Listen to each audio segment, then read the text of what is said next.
Hi everyone, ഇത് നമ്മുടെ ചാനലിൻ്റെ ആദ്യത്തെ ഫുൾ വീഡിയോ ആണ്. അപ്പോൾ എല്ലാവരും ഹെവൻലി ഹോം എന്ന് പറയുന്ന ഈ ചാനൽ സപ്പോർട്ട് ചെയ്യണം. നമ്മൾ ഇതിനു മുമ്പേ ഷോർട്സിൽ എങ്ങനെ സ്റ്റെയർ കേസ് മേക്ക് ഓവർ ചെയ്യാമെന്ന് പറയുന്ന ഒരു വീഡിയോ ഇട്ടായിരുന്നു. അപ്പോൾ അതിൻ്റെ ഫുൾ വീഡിയോ ആണ് ഇന്ന് നമ്മൾ അപ്ലോഡ് ചെയ്യുന്നത്. നമുക്ക് ഈ പൈൻ വുഡ് നമ്മൾ കിട്ടിയത് ആലപ്പുഴയിൽ നിന്നാണെന്ന് നേരത്തെ നമ്മൾ പറഞ്ഞായിരുന്നല്ലോ. പിന്നീട് നമുക്ക് വന്ന ടാസ്ക് ഈ പൈൻ വുഡിനെ മുറിച്ച് സ്ക്വയർ ആക്കി മാറ്റണമായിരുന്നു. അപ്പോൾ ആദ്യം നമ്മൾ ഹാക്സോ ബ്ലേഡ് ഉപയോഗിച്ചുവെങ്കിലും അത് പരാജയപ്പെട്ടു. പിന്നെയാണ് നമ്മൾ ഡ്രില്ലിംഗ് മെഷീൻ ഉപയോഗിച്ചത്. മുറിക്കുന്ന സമയത്ത് കുഞ്ഞ് അടുത്തോട്ട് വരാൻ ഭയങ്കര നിർബന്ധം കാണിച്ചത് കൊണ്ടാണ് അവളെ മാറ്റിയിരുത്തി അവൾക്ക് ഫുഡൊക്കെ കൊടുക്കുന്നത്. അപ്പം രണ്ടും നടന്നു. അവൾ ഫുഡും കഴിച്ചു, നമ്മുടെ കട്ടിംഗ് പ്രോസസ്സും നന്നായി നടന്നു. നമ്മുടെ stair case already square tube വെച്ച് നമ്മൾ സെറ്റ് ചെയ്തിട്ടുണ്ട്. അപ്പോൾ അതിലേക്കാണ് നമ്മൾ ഈ ഒരു മേക്ക് ഓവർ കൊണ്ടുവരുന്നത്. അപ്പോൾ ആ അളവിനാണ് നമ്മളിപ്പം ഈ പൈൻ വുഡ് മുറിക്കുന്നത്. നമ്മുടെ സ്റ്റെയറിൻ്റെ ആവശ്യത്തിന് വേണ്ടിയിട്ട് 3 റെക്റ്റാങ്കിൾ ഷേപ്പും ബാക്കിയെല്ലാം പ്ലെയിൻ വുഡായിട്ട് തന്നെ സെറ്റ് ചെയ്യാമെന്നാണ് വിചാരിച്ചത്.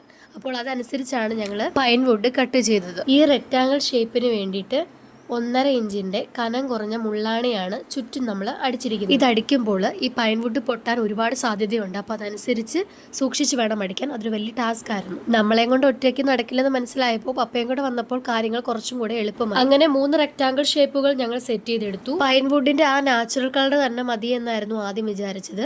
പക്ഷേ നമുക്ക് പൈൻ വുഡ് കൊണ്ടുതന്ന ചേട്ടൻ പറഞ്ഞു പോളിഷും കൂടെ അടിച്ചാൽ കുറച്ചും കൂടെ ബെറ്റർ ആയിരിക്കും, കുറച്ചും കൂടെ ഗ്ലോ കിട്ടുമെന്ന് പറഞ്ഞത് കൊണ്ട് ഞങ്ങൾ അങ്ങനെ പോളിഷ് അടിച്ചു. ഡയറക്റ്റ് സൺലൈറ്റ് അടിക്കുന്നിടത്ത് നമ്മൾ പോളിഷ് ചെയ്ത പൈൻ വുഡ് വെക്കാൻ പാടില്ല. ഇൻഡയറക്റ്റ് ആയിട്ട് സൺലൈറ്റ് കിട്ടുന്നിടത്ത് മാത്രമേ നമ്മൾ പൈൻ വുഡ് വെക്കാൻ പാടുള്ളൂ. പിന്നെ ഈ പോളിഷ് നന്നായി ഉണങ്ങിയ ശേഷമാണ് നമ്മൾ സ്റ്റെയർ കേസിലേക്ക് ഇത് അറ്റാച്ച് ചെയ്യുന്നത്. ആദ്യം നമ്മൾ പ്ലെയിൻ പൈൻ വുഡാണ് സ്റ്റെയർ കേസിലേക്ക് വെച്ചത്. നമ്മുടെ കയ്യിൽ ഉണ്ടായിരുന്നത് നീളമുള്ള സെൽഫ് സ്ക്രൂ ആയതുകൊണ്ട് ആദ്യമേ സ്ക്വയർ ട്യൂബിലേക്ക് അത് കയറുന്നില്ലായിരുന്നു. പിന്നീട് ചെറുത് വെച്ച് സ്ക്വയർ ട്യൂബിൽ ഹോൾ ഉണ്ടാക്കിയതിന് ശേഷമാണ് 1.5 ഇഞ്ചിന്റെ സെൽഫ് സ്ക്രൂ വെച്ച് പൈൻ വുഡ് നമ്മുടെ സ്ക്വയർ ട്യൂബിലേക്ക് അറ്റാച്ച് ചെയ്യുന്നത്. അങ്ങനെ 6-7 പൈൻ വുഡ് നമുക്ക് അറ്റാച്ച് ചെയ്യേണ്ടി വന്നു. ഈ പൈൻ വുഡ് 6-7 എന്തിനാ ഇങ്ങനെ നിരത്തി വെച്ചേക്കുന്നതെന്ന് ചോദിച്ചാൽ അതിന് ഒറ്റ ഉദ്ദേശമേ ഉള്ളൂ, പ്ലാന്റ് വെക്കാൻ തന്നെയാണ്. പക്ഷെ പെട്ടെന്നായിരുന്നു ഞങ്ങളുടെ തീരുമാനങ്ങൾ മാറിയത്. ഓൾറെഡി മീഷോയിൽ നിന്ന് കുഞ്ഞിന് കളിക്കാൻ വേണ്ടിയിട്ട് ട്രക്ക് ടോയ്സ് കുറച്ച് മേടിച്ച് കൂട്ടിയിട്ടുണ്ടായിരുന്നു.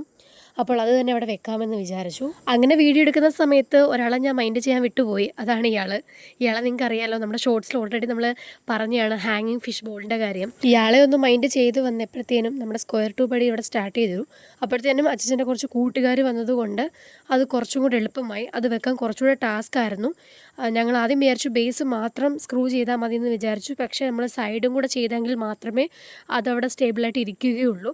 അങ്ങനെ സൈഡും കൂടെ സ്ക്രൂ ചെയ്തിട്ടാണ് നമുക്കത് ഫിനിഷ് ചെയ്യാൻ പറ്റിയത്. ഈ സ്ക്വയർ ട്യൂബിലേക്ക് നമ്മൾ മേടിച്ച ഇൻഡോർ പ്ലാന്റ്സ് തന്നെ ഇൻട്രൊഡ്യൂസ് ചെയ്യാനായിരുന്നു ആഗ്രഹിച്ചത്. പക്ഷേ 2 ഇൻഡോർ പ്ലാന്റ്സ് നമ്മുടെ കയ്യിൽ ഉണ്ടായിരുന്നുള്ളൂ. പിന്നെ അതിൻ്റെ കൂടെ നമ്മളൊരു മണി പ്ലാന്റിൻ്റെ വെറൈറ്റിയും കൂടെ അതിലേക്ക് വെച്ചു. അങ്ങനെ 3 സ്ക്വയർ ട്യൂബ് നമ്മൾ ഇൻഡോർ പ്ലാന്റ്സ് വെച്ച് ഫുള്ളാക്കി. പിന്നെ നമ്മുടെ കയ്യിൽ ഉണ്ടായിരുന്നത് ട്രക്ക് ടോയ്സിൻ്റെ ഡിഫറെൻറ്റ് കളേഴ്സ് ആയിരുന്നു. അതും നമ്മൾ ഓരോ പ്ലെയിൻ പൈൻ വുഡിലും വെച്ച് അറ്റാച്ച് ചെയ്തു.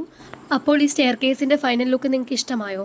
ഇഷ്ടമായെങ്കിൽ തീർച്ചയായും ഈ വീഡിയോ ലൈക്ക് ചെയ്യണം, ഷെയർ ചെയ്യണം, സബ്സ്ക്രൈബ് ചെയ്യണം. പിന്നെ കമൻറ്റ് ചെയ്യാനും മറക്കില്ലല്ലോ അല്ലേ?